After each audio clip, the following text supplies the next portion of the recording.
Il est le Dieu qui n'échoue jamais.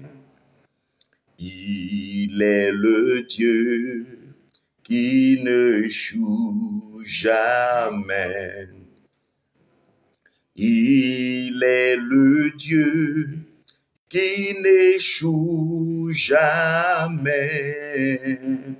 Il est le Dieu qui n'échoue jamais. Oh, il est le Dieu qui n'échoue jamais.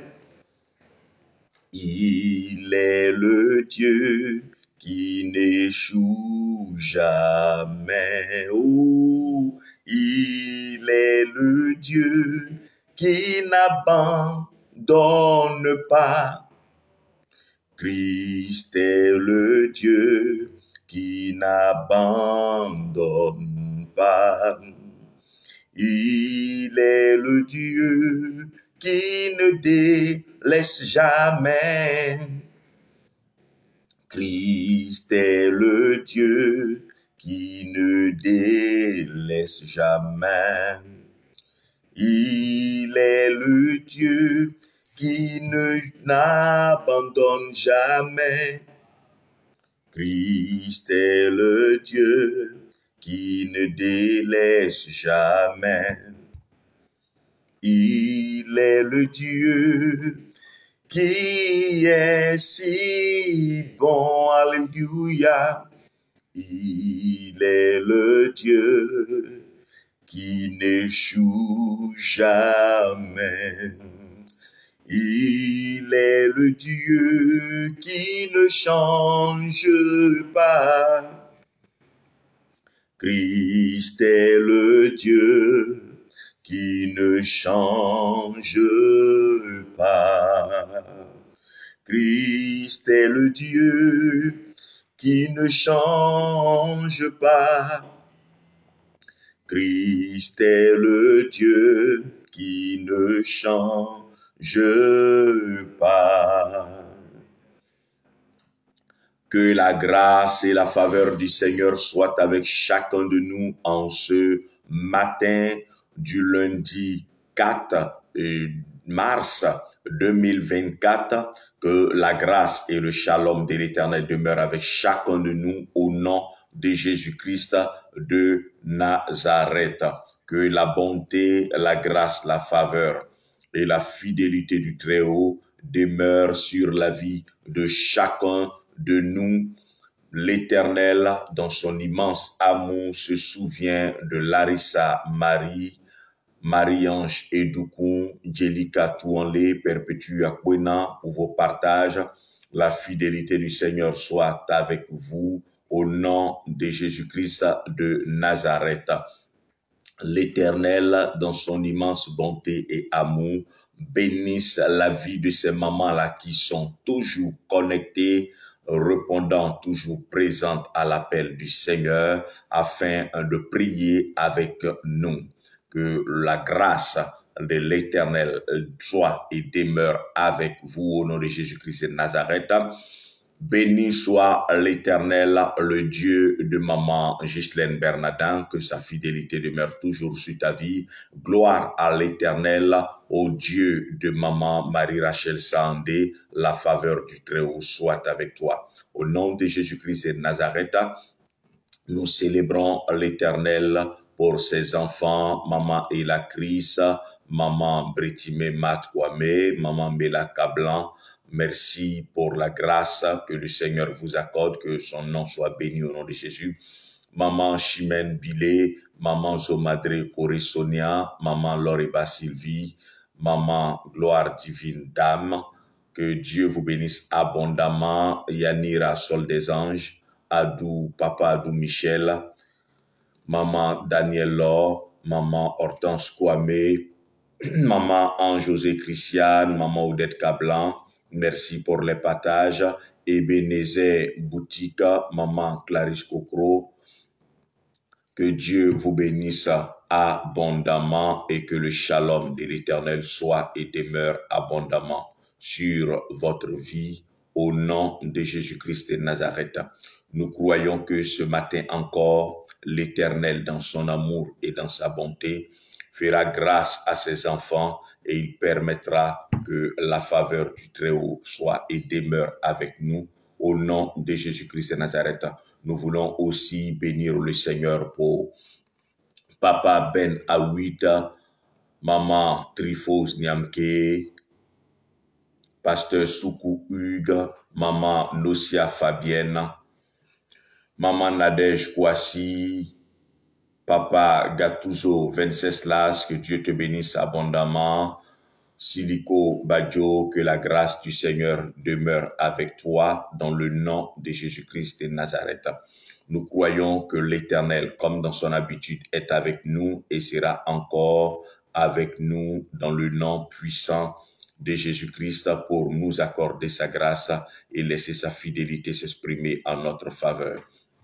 Bonne arrivée tous ceux-là qui nous prennent en cours pour la première fois, tous ceux-là qui n'ont pas l'habitude de suivre l'autre côté du Jourdain, page chrétienne qui fait la promotion du ressuscité, à savoir Jésus-Christ de Nazareth, le saint, le véritable, celui par qui nous avons la vie en abondance et la vie éternelle. Et si tu ne connais pas encore le Seigneur Jésus, je vais t'inviter à lui donner ta vie, c'est l'objectif de toute vie. Et je veux t'inviter à nous rejoindre tout le lundi matin dès 5h45 heure GMT pour élever vers l'Éternel la voix et lui confier notre semaine, ta semaine, afin que l'Éternel soit avec toi. Et tout le lundi matin et les derniers jours du mois, nous nous retrouvons pour prier comme aujourd'hui lundi.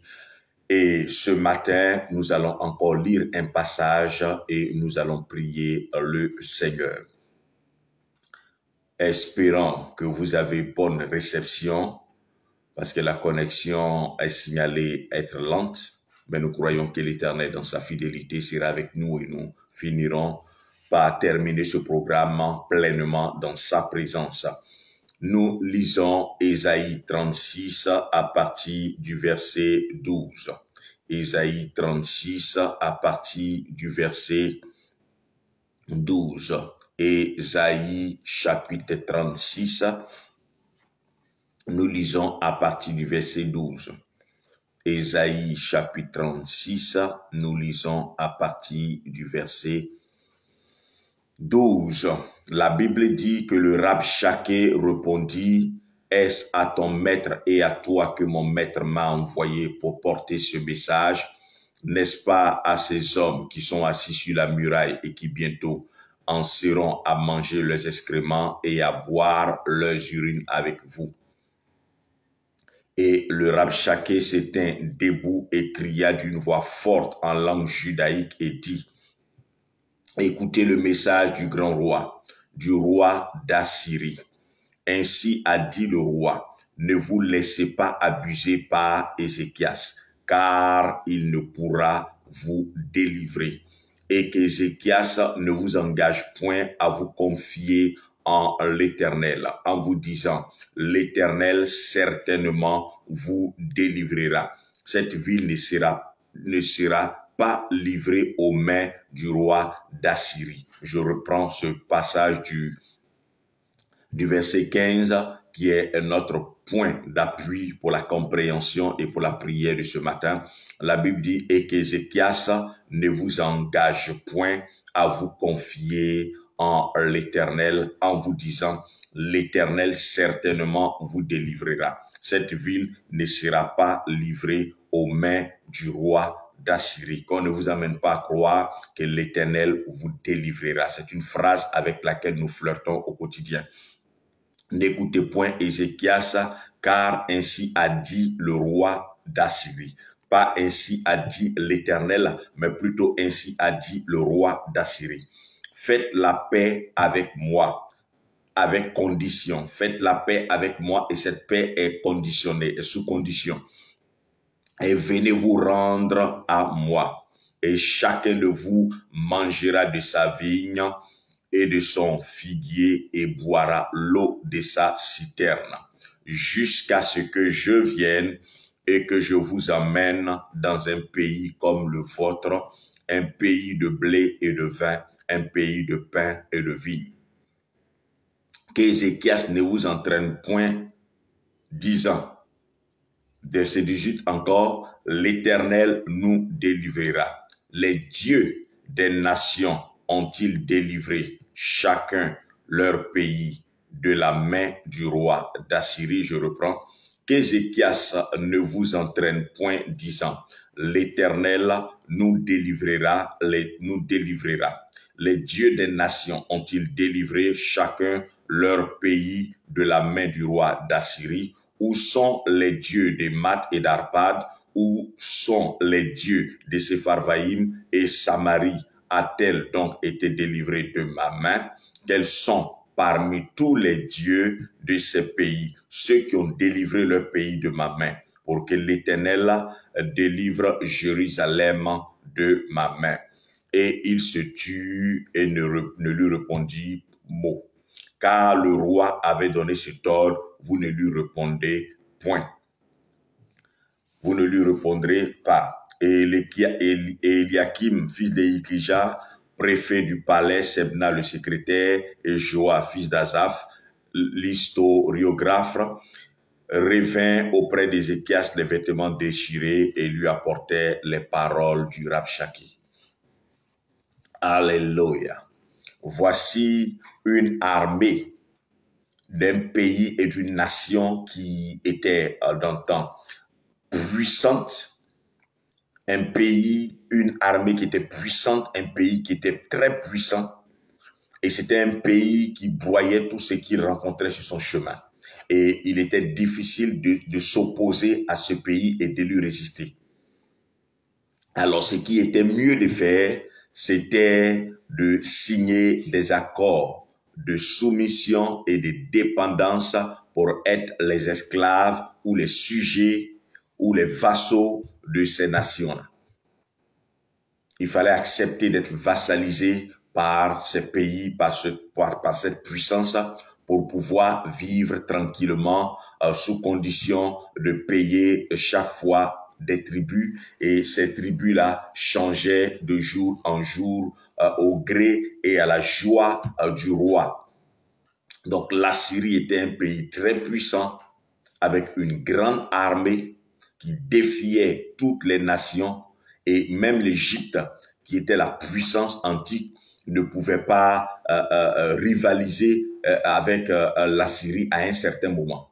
À un moment donné, l'Assyrie était devenue tellement puissante que l'Égypte même ne pouvait pas vaincre l'Assyrie. Et ils avaient premièrement envoyé Ézéchias, dit, donne-nous tes enfants, donne-nous, etc. Et puis, à la suite de cela, on te laissera en paix. Donne-nous ton or, donne-nous tes biens, donne-nous toutes ces choses. Et par peur, ils ont fini par donner. Et la seconde fois, il vient cette fois-ci et il demande encore des choses exagérées. Donne-nous tes enfants, donne-nous tes femmes, etc. Et ensuite, nous te laisserons en paix.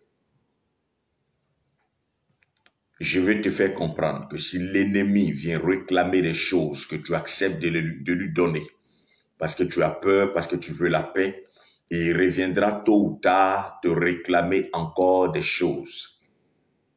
C'est pourquoi chaque fois que l'ennemi viendra, nous y reviendrons un peu plus amplement. Chaque fois que l'ennemi viendra te réclamer des choses, ne les lui donne pas et ne les lui accorde pas. Parce que si tu te laisses faire et que tu lui donnes une partie de ta vie, certains aspects et domaines de ta vie, l'ennemi reviendra pour réclamer encore d'autres choses. Et c'est comme ça que beaucoup ont perdu plusieurs choses et plusieurs aspects de leur vie. Alors, cette fois-ci, ils vont dire ce que tu as demandé la première fois, nous l'avons fait, mais cette fois-ci, c'est pas évident. Alors, le roi d'Assyrie va faire venir une armée pour juste passer un message, une petite armée pour juste passer un message, et voici le message qu'ils vont leur dire, qu'ils vont faire passer. Ne croyez pas que vous serez délivrés. Et ils vont leur demander de ne pas parler en langue hébraïque, mais plutôt en langue araméenne. Mais ils vont plutôt parler en langue judaïque. pour que ceux-là soient intimidés, ceux-là qui gardaient la muraille et qui veillaient sur Jérusalem. Ils vont parler en langue judaïque afin qu'ils soient effrayés, afin qu'ils aient peur, parce que l'armée assyrienne créait la stupeur, créait l'effroi. Donc, lorsqu'ils vont commencer à parler et qu'ils vont commencer à lancer les défis, la peur va s'emparer de tous. Et c'était ça leur objectif, les décourager, briser leur morale, les emmener à ne pas croire qu'ils pourraient avoir une délivrance possible. Et ils vont même aller jusqu'à dire, au verset 15 et au verset 18, qu'Ézéchias ne vous mente pas en vous disant que l'Éternel viendra nous délivrer. Et ensuite, il dit, ce n'est pas le premier Dieu que j'aurais vaincu. J'ai déjà vaincu plusieurs pays, plusieurs nations qui comptaient sur leur Dieu. Et cette fois-ci encore, ne comptez pas sur vos dieux. Parce que les gens ont compté sur leur Dieu, ces nations ont compté sur leur Dieu, et leurs dieux ont été aplatis par ma force et par ma puissance, disait le roi d'Assyrie. Ils ont été écrasés et vaincus par ma puissance, ces dieux-là. Ils n'ont pas pu délivrer leur nation. Alors, ce n'est pas celui que vous appelez éternel qui pourra vous délivrer. Votre éternel ne pourra pas vous délivrer. Alors que Ézéchias ne vous fasse pas croire que vous serez délivrés. Voici un défi qu'on lance à Dieu. Et ce sont des paroles que nous entendons couramment, que nous entendons régulièrement. Tu comptes sur quoi? Tu comptes sur le Seigneur. Tu penses que c'est ton Dieu que tu pries là qui va venir te délivrer. Ne fais pas ci, ne fais pas ça. Continue de réfléchir, continue de rester comme ça. Compte sur le Seigneur. Tu vas vieillir et tu ne verras rien. Ce sont des paroles que nous entendons. Et quand il donne ces paroles, quand il lance ces paroles, quand il adresse ces paroles, ça fait 5 ans, ça fait 10 ans que tu as compté sur cet éternel-là. Rien ne s'est produit dans ta vie, rien n'a changé. Et tu veux continuer toujours de compter sur lui. Il ne te libérera pas aujourd'hui, il ne te délivrera pas demain. Si tu continues de compter sur lui, le roi d'Assyrie va te vaincre. Le roi d'Assyrie va te détruire. Mais je vais te dire ce matin, si tu continues de compter sur l'Éternel, le roi d'Assyrie sera écrasé. Mais si tu arrêtes de compter sur l'Éternel pour te détourner de ses voies et de son chemin, pour aller emprunter un autre chemin, c'est à partir de cet instant-là que tu seras vaincu par le roi d'Assyrie. Mais si tu comptes sur l'Éternel, si tu t'attaches à l'Éternel, tu vaincras le roi d'Assyrie. Le roi d'Assyrie sera vaincu au-devant de toi. L'objectif du roi d'Assyrie, son objectif, c'est de venir créer l'effroi. C'est de venir emmener le doute dans la conscience et dans la pensée de ces individus-là. Parce que déjà, il était puissant et il était fort. En venant lancer ces paroles, adresser ces paroles-là, il les emmenait à renoncer à compter sur le Seigneur. L'objectif de l'ennemi, l'objectif du diable, c'est de vouloir t'emmener à renoncer sur ta confiance et ta foi en Dieu. Dès l'instant que tu renonces à compter sur le Seigneur, tu renonces en ta foi en l'Éternel, à partir de cet instant, tu deviens vulnérable. Aussi longtemps que tu comptes sur le Seigneur, que tu places en lui toute ta confiance et que cette confiance-là est aveugle, que cette confiance-là est folle, à partir de cet instant-là, l'ennemi ne peut pas te déstabiliser.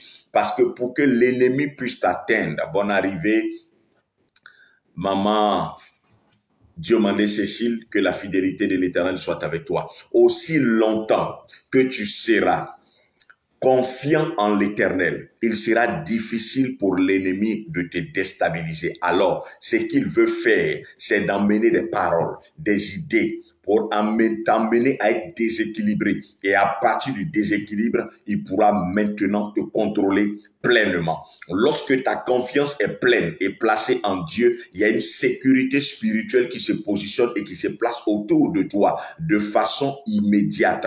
Et lorsque la confiance ou la foi en Dieu commence à se dégrader, cette ceinture spirituelle qui est autour de toi commence également à se dégrader. C'est pourquoi Pierre a fini par couler lorsqu'il était en train de marcher sur les eaux.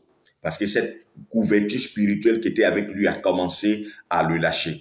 Et l'objectif de l'ennemi, c'est de grossir les problèmes, c'est de se rendre grand et c'est de se rendre fort, et c'est de te rendre petit et c'est de te rendre faible, c'est de te rabaisser devant la situation et rendre le problème grand, c'est de se rendre lui-même gros, c'est de se rendre lui-même fort, c'est de se rendre lui-même puissant et c'est de te rendre petit. De te rendre petit, de t'amener à croire que tu es trop petit devant cet obstacle, que tu es trop petit pour lui résister, que tu es trop petit. Et il le fait par quoi? Il le fait par des idées. Il le fait par des pensées. Il le fait par des paroles. S'il n'arrive pas à te mettre des idées dans la tête, s'il n'arrive pas à te vaincre par les pensées, s'il n'arrive pas à te vaincre par les paroles, par les idées qu'il arrive à te donner, alors il va changer de stratégie. Ça sera maintenant des personnes qu'il enverra vers toi, dans la bouche de qui il mettra des paroles, afin que ces personnes-là donnent ces paroles-là et qu'elles soient insistantes, que ces personnes-là insistent dans leurs paroles, insistent, et il les utilisera pour t'emmener des paroles, t'emmener des paroles, t'emmener des paroles. L'objectif, c'est de briser la folie dans laquelle tu es, parce que la foi et la folie sont amies. De briser la folie dans laquelle tu es, ta confiance aveugle en l'Éternel, parce que compter sur l'Éternel en pareil cas, c'était la folie. Le roi d'Assyrie était puissant et Jérusalem ne pouvait pas lui résister. Pour preuve, c'est que tout le reste du royaume avait été soumis. Il ne restait que Jérusalem qui résistait. Et Jérusalem seul n'avait même pas près de 2000 soldats. Et il leur a lancé le défi de leur donner 2000 chevaux pour faire la guerre. S'il pouvait trouver 2000 soldats pour les monter, mais ils n'étaient pas capables de trouver 2000 soldats et ils étaient d'office vaincus. Alors, la solution idoine, la solution la meilleure, c'était de se livrer au roi d'Assyrie comme esclave. Mais je veux te dire une chose, il est mieux d'être l'esclave de l'Éternel que l'esclave des hommes. Il est mieux d'être esclave de l'Éternel que l'esclave des hommes. David dit, tombons entre ses mains, car ses compassions sont renouvelées tous les matins et ses bontés sont inépuisables. Il est mieux que tu sois esclave du Seigneur que tu sois esclave du diable. Il est meilleur que tu sois esclave de l'Éternel, de Jésus-Christ, que tu sois esclave d'un esprit ou d'un démon. Parce que eux, ils n'ont ni compassion, ni amour. L'esprit qui veut te dominer et qui est en train de te combattre par le moyen des pensées, par des paroles que tu peux entendre chaque jour. Tu ne veux pas tomber enceinte maintenant. Tu ne veux pas chercher un homme pour t'enceinte.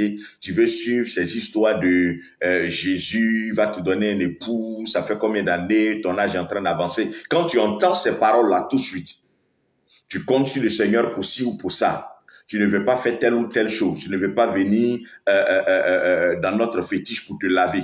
Et je connais des personnes qui ont fini par accepter ces propositions parce que le temps était en train de passer. On leur a demandé de venir se laver parce que d'autres se sont lavés. Et ces personnes qui se sont lavées ont vu un miracle, ont obtenu un résultat. Alors, si ces personnes-là se sont lavées avec des fétiches, en allant vers le diable, en allant vers Satan, et ont commencé à avoir des résultats, alors pourquoi pas moi? Puisque jusque-là je prie et je ne vois pas le Seigneur faire. Puisque là je prie et les choses n'ont pas changé. Alors le diable commence à jeter le trouble dans ta conscience, dans ta pensée, à travers les paroles qu'il t'infiltre dans ton intelligence. Et lorsqu'il n'arrive pas à t'infiltrer ces paroles-là, il utilise des hommes pour commencer à te faire remarquer que tel a réussi en allant vers Satan, tel a réussi en signant des pactes et des alliances, tel a prospéré en faisant telle ou telle chose. Si tu le fais, toi aussi tu prospéreras. Arrête de compter sur l'Éternel. L'Éternel ne fera pas. Pour preuve, regarde telle personne qui compte sur l'Éternel, les choses n'ont pas changé. Telle autre personne qui compte sur l'Éternel, les choses n'ont pas changé. Telle autre personne qui compte sur l'Éternel, les choses n'ont pas changé. Tous ceux qui comptent sur l'Éternel, les choses ne changent pas. Et il leur fait comprendre qu'il y a des dieux que j'ai vaincus. Mais si le diable a vaincu certains dieux, si ce roi, ce personnage-là a vaincu certains dieux, c'est parce que c'était des dieux fabriqués par des mains d'hommes. Le Dieu que nous adorons et que nous prions n'est pas un Dieu fabriqué par des mains d'hommes. Alors que ta confiance soit pleine et totale en lui. Le premier combat dans lequel tu es engagé, c'est le combat de la pensée et de la conscience, de l'intelligence. Que tu arrives à sécuriser tes pensées, ton intelligence, ta conscience, afin que ta foi et ta confiance en l'Éternel soient gardées saines, soient maintenues vives. Aussi longtemps que ta foi en l'Éternel sera alerte, il sera difficile pour Satan de te vaincre et de te dominer. L'objectif, c'est de briser ta foi, c'est de déstabiliser ta foi en t'amenant à regarder, à considérer certains aspects de ta vie qui t'emmènent à comprendre que les choses ne évoluent pas, les choses ne vont pas changer, tu resteras tel, tu ne vas pas avancer, rien ne changera, le lendemain ne sera pas meilleur, les choses ne changeront pas, etc. Et alors, le découragement commence progressivement à s'installer, et tu vas te rendre compte que chaque fois que le découragement s'installe et que tu n'arrives plus à prier, c'est alors que l'ennemi commence à t'assaillir, à te cribler. L'objectif, te faire sortir de la foi qui est la présence de Dieu, qui est une couverture spirituelle. Et une fois que ta foi est tuée, elle est morte, à partir de ce moment, elle commence à te cribler. Mais quand ta foi est vive et ferme en l'Éternel, tu sens la vie, tu arrives à prier et les choses continuent d'évoluer et d'avancer dans ta vie et autour de toi. C'est pourquoi je veux dire à quelqu'un ce matin, résiste premièrement pour les conceptions, pour les convictions que tu as. C'est à ce niveau-là que se trouve et réside le premier combat. L'objectif de ces personnes-là, venir lancer des paroles, venir adresser des paroles, montrer leur puissance, révéler qu'ils ont détruit, révéler qui a compté sur son Dieu et qui a été vaincu. Alors, s'ils ont vaincu certains dieux, ce n'est pas notre Dieu qui ne vaincront pas. Et c'est une question maintenant, à ce niveau-là, c'est de savoir, est-ce que nous connaissons le Dieu avec qui nous marchons ou est-ce que nous ne connaissons pas le Dieu avec qui nous marchons? Le diable veut emmener le discrédit, veut jeter le discrédit sur le Dieu puissant et fort auquel tu crois. Est-ce que toi également, tu le suis quand il est en train de dévaloriser ton Dieu, de le rabaisser pour lui faire comprendre que tu ne seras pas guéri, tu ne te marieras pas, tu ne seras pas délivré, les choses ne changeront pas, l'objectif ne sera pas atteint, ton entreprise ne prospérera pas, ta société n'ira pas de l'avant, les douleurs que tu ressens dans ton corps ne changeront pas, il n'y aura pas d'amélioration et que tu finisses par dire « Ah oui, ça ne se fera pas, ça ne changera pas, donc autant faire ceci, autant faire cela, ou alors je préfère ci, je préfère ça. » La douleur peut être tellement atroce qu'on viendra te proposer d'aller prendre des fétiches, d'aller chez des sorciers, chez des marabouts, et tu vas te sentir contraint à y aller.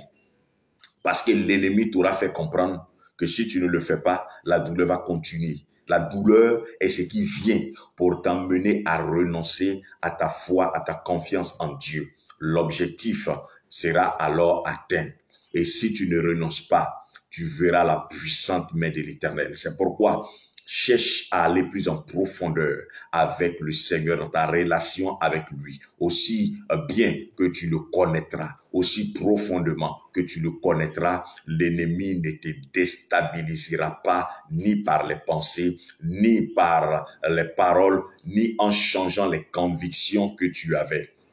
Aussi longtemps qu'il pourra transformer tes convictions, cela sera un signe que ta relation avec Dieu n'est pas encore véritable et ta confiance en l'Éternel n'est pas encore totale, que tu ne connais pas encore le Seigneur véritablement. C'est pourquoi il faut que tu connaisses le Seigneur et que tu continues de le rechercher pour le découvrir davantage. Plus tu connaîtras le Seigneur, moins tu seras troublé, déstabilisé par ce que tu vivras au quotidien, par les pensées, par les paroles. Vous savez, souvent, l'ennemi peut t'emmener à te rendre compte qu'il y a telle personne qui prie le Seigneur, qui jeûne, qui est vraiment chrétien engagé et qui a eu un accident. Mais je vais te dire que tu ne connais pas sa vie. Tu ne connais pas sa relation avec le Seigneur. Ce que tu sais, c'est ce que tu vois, ce que tu entends. Mais sa relation personnelle avec le Seigneur, c'est Dieu qui la connaît. Alors ne t'appuie pas sur le fait que telle personne ait prié, ait marché dans les voies de Dieu, etc., se soit attachée au Seigneur et telle chose lui soit arrivée. Donc, non. C'est ce que l'ennemi t'amène à comprendre. J'ai détruit tel Dieu, j'ai détruit tel autre Dieu, j'ai détruit tel autre Dieu. J'ai tué tel chrétien, un sorcier peut venir se placer pour dire, j'ai tué tel pasteur, j'ai tué tel chrétien, j'ai tué tel. Mais ces tel là ne sont pas toi. Connais ta relation avec le Seigneur et marche dans cette relation et approfondis-la. Tu ne seras pas déstabilisé par tout ce que tu entends, par les pensées qui viennent, par tout ce que tu vis. Nous sommes humains et les situations nous parlent, des choses que nous entendons nous parlent, la vie de nos proches nous parle, toutes ces choses nous parlent, mais par-dessus toutes les paroles que nous recevons, tout ce que nous entendons autour de nous, tranquillisons-nous et sachons que notre Dieu a créé le ciel et la terre. Juste ce rappel à ta mémoire t'amènera à te tranquilliser et à renouveler ta confiance et ta foi en l'Éternel. Souviens-toi simplement que c'est lui qui par ses mains a créé l'homme et l'a modélé. Alors il connaît les organes, les cellules, dans les détails, mieux que n'importe lequel des professeurs suragrégés de médecine.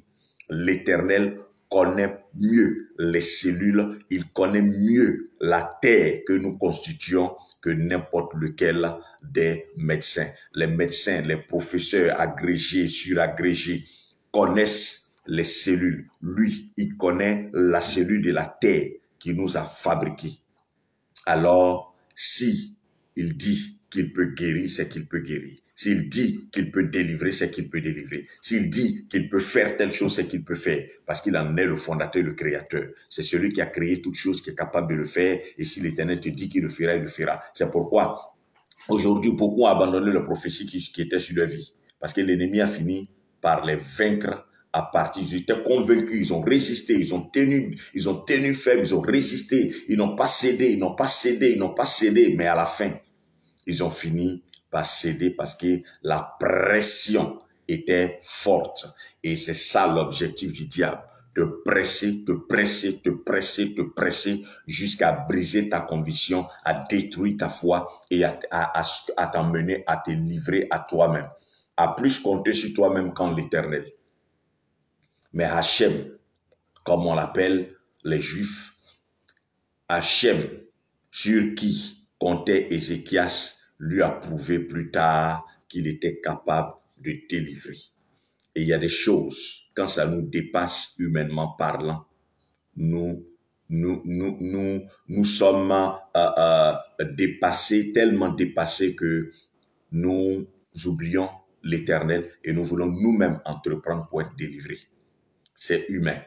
Cependant, il n'y a pas de chose que l'Éternel ne puisse faire, que Satan ne nous fasse pas croire, que les sorciers ne nous fassent pas croire que Dieu va échouer.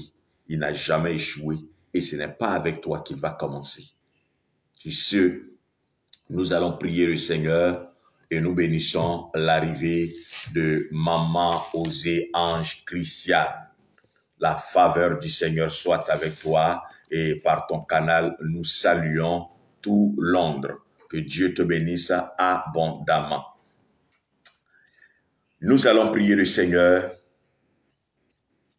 Tu vas dire avec moi, je déclare en ce matin du lundi 4 mars, premier lundi du mois de mars, que la victoire appartiendra toujours à l'Éternel.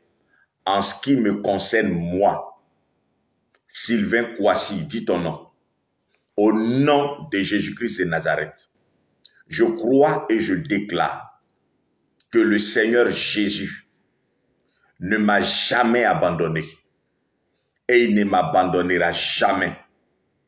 Quelles que soient les saisons, les temps et les circonstances au nom de Jésus. Je crois et je déclare que quelle que soit la taille, la largeur ou la hauteur de l'adversité en face de laquelle je serai en cette semaine ou courant ce mois de mars, au nom de Jésus, j'aurai la victoire et le triomphe ne sera jamais dans le camp ennemi, au nom de Jésus. C'est pourquoi, peu importe la taille ou la hauteur de l'obstacle, de la situation en face de laquelle je suis, je déclare que mes pensées ne seront jamais changées en des pensées de défaite au nom de Jésus. Quel que soit ce que l'ennemi fera pour déstabiliser ma confiance en l'Éternel, je déclare que cette confiance en l'Éternel restera ferme au nom de Jésus. Les pensées viendront, elles se succéderont, elles se remplaceront, elles se transformeront. Mais je déclare à partir de ce jour que ma foi se transformera et va transcender les pensées négatives qui me sont insufflées par Satan, me faisant croire que l'Éternel ne vaut pas la peine. L'Éternel, on ne doit pas compter sur lui. Moi, j'accepte et je crois que comptant sur l'Éternel, je triompherai toujours au nom de Jésus. Mes pensées ne me domineront point, mais la foi en l'Éternel dominera toute pensée négative, toute pensée d'échec, toute pensée d'abandon en moi au nom de Jésus. Ce matin, je chasse toute conviction négative qui me vient de l'ennemi, toute pensée satanique qui m'a été imposée et qui domine ma mémoire.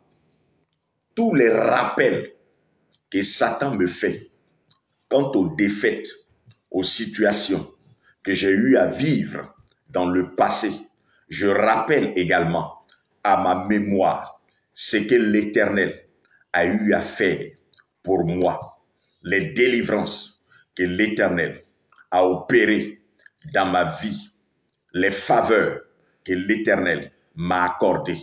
J'impose cela à ma mémoire au nom de Jésus. Quand Satan viendra pour me rappeler que le temps est en train de passer et que l'échec est en train de s'imposer, je rappellerai à Satan que Jésus, quoi qu'il ait été crucifié, n'était pas en réalité défait, mais c'était dans la stratégie de l'Éternel pour remporter la victoire définitivement sur le diable. Alors, j'accepte de croire que là où Satan me fait croire et me fait penser que je suis en train d'accumuler défaite et défaite, moi, je décide à partir de cette semaine de croire que l'Éternel a mis en place ses stratégies pour que j'obtienne dans ce domaine ou dans un autre domaine définitivement la victoire au nom de Jésus. C'est pourquoi ma foi reste ferme, ma conviction que l'Éternel m'apportera la délivrance reste renouvelée au nom de Jésus. Là où j'étais prêt à abandonner, là où le découragement s'était emparé de moi, je déclare que la folie amie de la foi est restaurée en moi et dans mon cœur. Au nom de Jésus-Christ de Nazareth, je déclare que la faveur et le shalom de l'Éternel se manifestent en ma faveur courant cette semaine au nom de Jésus-Christ de Nazareth. La protection divine est avec moi, ma maison, ma famille, en cette semaine, au nom de Jésus. Tout ce que mes mains toucheront en cette semaine prospérera dans le nom de Jésus. Tout ce que je ferai connaîtra en cette semaine le succès et la réussite au nom de Jésus.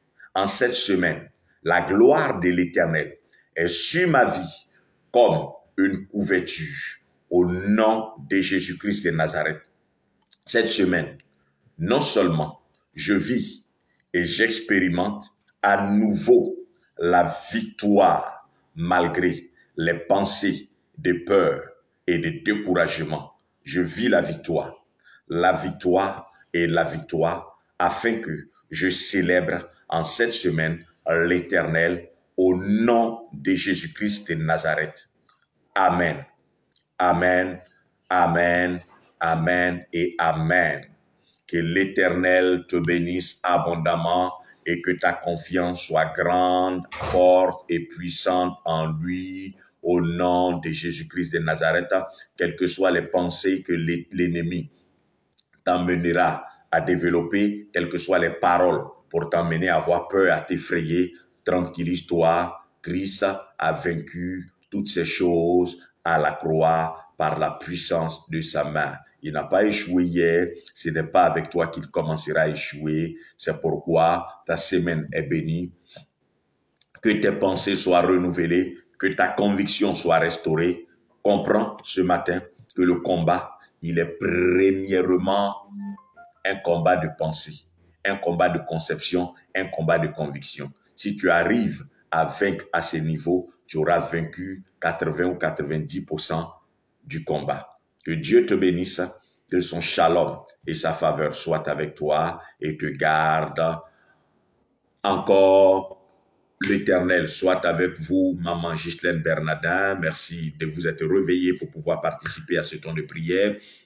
Maman Marie-Rachel Sandé, la faveur et le shalom de Dieu soit avec vous. Maman Diomandé Cécile, l'Éternel vous couvre de sa grâce. Maman Anne-Josée Christiane, le shalom de l'Éternel demeure sur ta vie en cette semaine au nom de Jésus. Amen.